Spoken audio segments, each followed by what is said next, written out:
Hello मंडळी, तर आज मी बनवले आहेत ओल्या बोंबीलचे तिखले।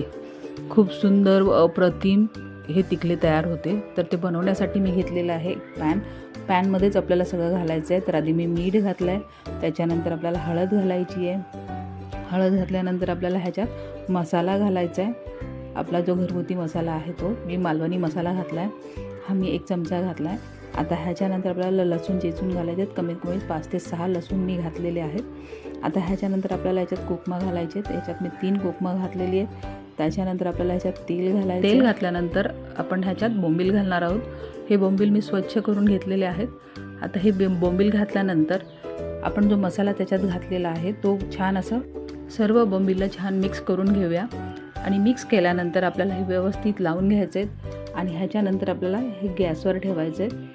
गॅसवर ठेवल्यानंतर गॅसची फ्लेम अगदी स्लो ठेवायची आणि स्लो फ्लेमवर आपण हे शिजवून घेणार आहोत। आता ह्याच्यावर आपण झाकण ठेवूया कमीत कमी 3 ते 4 मिनटं। तुम्ही बघू शकता 4 मिनटात आपले बोंबील बऱ्यापैकी शिजले आहेत। तरी आपण आणखीन पुन्हा थोडंसं झाकण ठेवून आणखीन 2 मिनटं आपण शिजवून घेणार आहोत। आणि आपण ह्याच्यात वेगळं पाणी घातलेलं नाही आहे, ह्याच्यात बोंबलाचंच पाणी सुटलेलं आहे। तर तुम्ही बघू शकता आता 2 मिनटं झाकण ठेवल्यानंतर आपण बोंबील आपले छान असे शिजलेले आहेत। आता ह्याच्यावर आपल्याला कोथिंबीर घालायची आहे आणि अशा प्रकारे आपल्या बोंबीलचं तिखलं खूप सुंदर असं तयार झालेलं आहे।